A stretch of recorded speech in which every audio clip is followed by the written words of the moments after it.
Bismillahirrahmanirrahim. Assalamualaikum warahmatullahi wabarakatuh. Kaum muslimin muslimat yang berbahagia dan warganet dimanapun Anda berada saat ini. Kembali saya Ismail Asnawi akan menyampaikan kajian Al-Quran secara tafsiriyah. Surat yang kita bahas hari ini adalah surat Al-Quraisy. Surat ini ada 4 ayat dan teman-teman nanti akan berbicara bagaimana tafsir daripada surah ini. Bismillahirrahmanirrahim.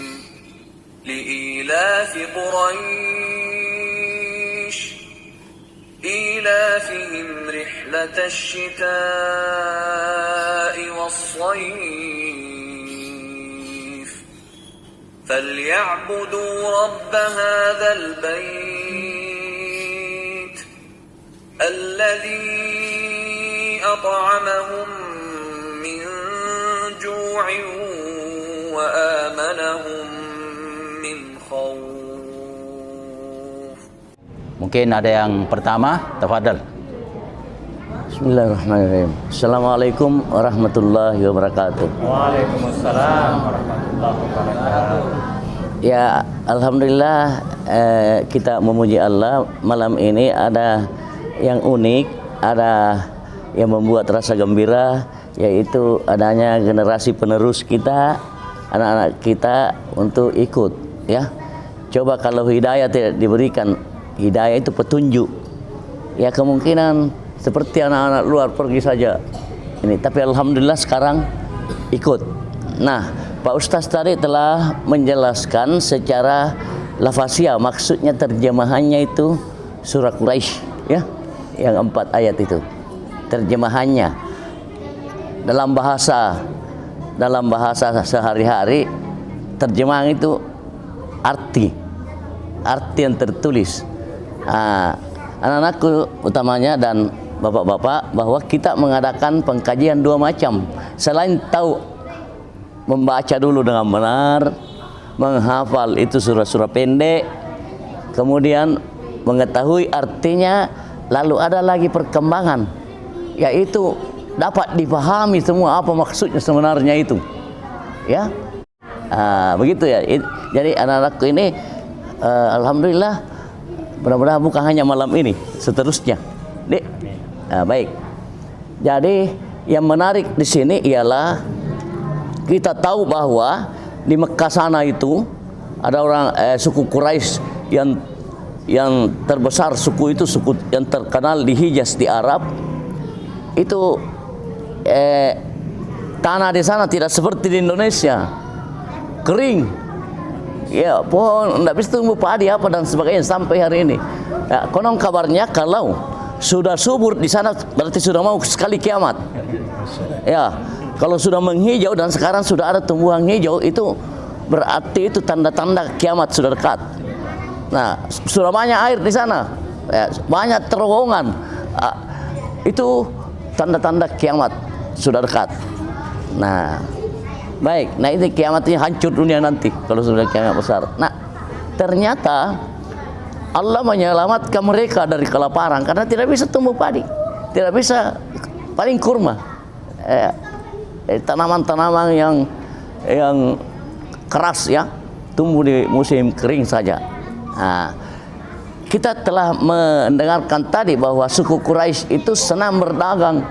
Pada malam hari itu yang di musim dingin biasa dia ke Yaman, tapi kalau musim panas dia ke Syam. Nah, itu di dekat tanah suci. Nah, mereka itu seperti itu. Nah, tetapi kalau Allah tidak tolong, tetap mati dia dalam perjalanan. Inilah ditolong oleh Allah dari rasa, bukan main kalau di perjalanan. Banyak juga penjahat dulu di zaman jahiliyah, jadi itu salah sedikit dirampok lah, di apalah. Nah, Allah yang melindungi. Dan Allah juga telah meletakkan Ka'bah di sana. Ka'bah bukan dimulai di zaman Nabi Muhammad, tapi Nabi Ibrahim juga telah membangun itu Ka'bah, dan masih ada sejarah mengatakan sebelumnya itu sudah ada, ya, sudah ada itu. Nah, kita seragam menghadap ke sana. Jadi kalau ada yang bertanya seperti tadi, kenapa menghadap ke Ka'bah? Itu perintah keseragaman saja. Jadi kita tidak menghadap ke barat, kebetulan kita dari timur. Jadi orang yang di utaranya menghadap ke selatan, orang ke selatannya menghadap ke utara, orang yang di baratnya menghadap ke timur. Ya, jadi itu kalau ada anak-anakku yang pernah ke tanah suci atau pernah melihat, kita melingkar itu toh. Nah, Ka'bah di sini. Nah, jadi bukan meluruskan saf di sana. Tidak ada saf yang lurus, yang melingkar. Ya, karena semua menghadap Ka'bah.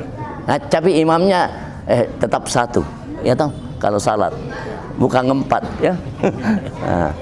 Nah, ini perlu anak-anakku tahu bahwa ada tak yang mengatakan begini.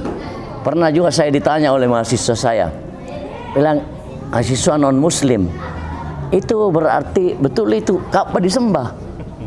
Wah, bukan, itu cuma keseramahan. Sama saja kalau saya dosen, apakah kalau hormat kepada saya harus menghadap ke saya terus? Tidak, walaupun saya ada di belakangmu, tetap kau menghadap ke papan tulis. Jangan menghadap ke saya terus. Jadi itu bukan, apalagi Allah, kita tidak tahu di mana ada, tidak ditahu di mana tempatnya. Itu Ka'bah itu benda biasa yang untuk keseragaman. Baik, bentuknya itu punya kelebihan-kelebihan. Nah, karena ini ada rumah Allah di situ, kaum Quraisy lah yang mendapat kepercayaan untuk menjaga juga itu rumah. Termasuk kakeknya Nabi Muhammad, Abdul Muttalib. Saya pikir ini yang penting sekali, bahwa ada rasa aman ya yang diberikan oleh Allah kepada, rasa aman karena apa tadi? Karena dia beriman sehingga diberi kepercayaan. Nah, ada kepercayaan tadi.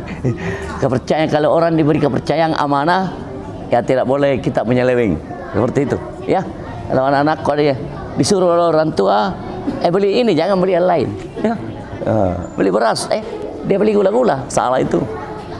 Saya pikir itu, Ustaz. Terima kasih.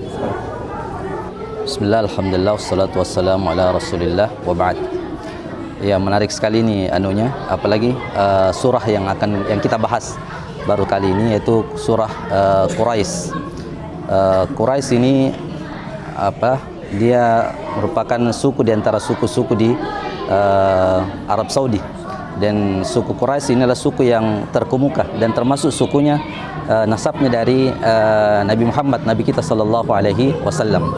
Sebenarnya Quraisy ini diambil dari kakeknya Nabi, yang ada perbedaan pendapat di kalangan para ulama. Ada yang katakan yang ke-12 atau yang ke-14.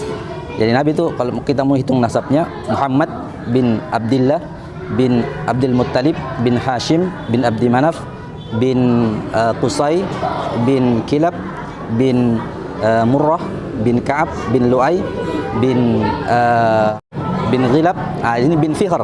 Sebagian ulama mengatakan bin Fihr bin Malik, kemudian bin Mudhar, bin Nadar dan bin Kinana. Di sini ada yang sebagian ulama mengatakan yang ke-14, sebagian yang mengatakan yang ke-12.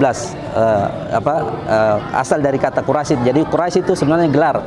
Ada yang mengatakan Fihr bin Kinana, ada yang mengatakan Fihr bin Malik, Nadar bin Kinana. Dan Quraisy sendiri ini merupakan nasab yang mulia, karena ada hadis yang menyebutkan tentang itu. Ya, disebutkan dalam sebuah hadis, Bukhari Muslim kalau tidak salah, mengatakan innallaha astafa min waladi Ibrahim Ismail, wastafa min waladi Ismail Kinana, wastafa Kinana Quraisan, wastafa min Quraisin Bani Hashim, wastafani min Bani Hashim. Jadi Allah Subhanahu wa taala telah memilih Ismail dari keturunan Nabi Ibrahim, dan telah memilih Kinana dari banyak keturunan Nabi Ismail, dan telah memilih Quraisy dari banyak keturunan Bani Hashim, dan telah memilih saya, kata Nabi, telah memilih saya dari keturunan Bani Hashim. Ya, jadi Quraisy ini memang adalah nasab Nabi yang paling mulia, nasab dari Nabi yang paling mulia. Nah, berkaitan tadi itu dengan rasa aman dan banyaknya buah-buahan, padahal di Mekah itu tanah yang tandus. Disebutkan oleh Nabi Ibrahim itu waktu meninggalkan Zara, ini askantu min zurriyati wadin ghairi zi zar. Tanah yang tidak ada tumbuhan tanaman. batu. Jadi subhanallah, peringatan bagi orang Quraisy untuk bersyukur. Ya, bersyukur kepada Allah, sudah diberikan keamanan, sudah diberikan rezeki, maka falyabudu. Maka pakai fa, maka sembahlah Allah. Ya. Jadi sekali lagi seperti yang kita bilang dulu waktu di surah Inna Ataina, yaitu Inna Ataina kal Kautsar, kalau kita diberikan kenikmatan, maka cara bersyukurnya itu dengan beribadah. Ini falyabudu, maka sembahlah. Kata Ibnu Hazm, dia mengatakan kullu nikmatin ma yuqarribuni minallahi fahiya balian. Segala kenikmatan yang tidak mendekatkan kita kepada Allah, maka pada hakikatnya dia musibah. Ya, musibah.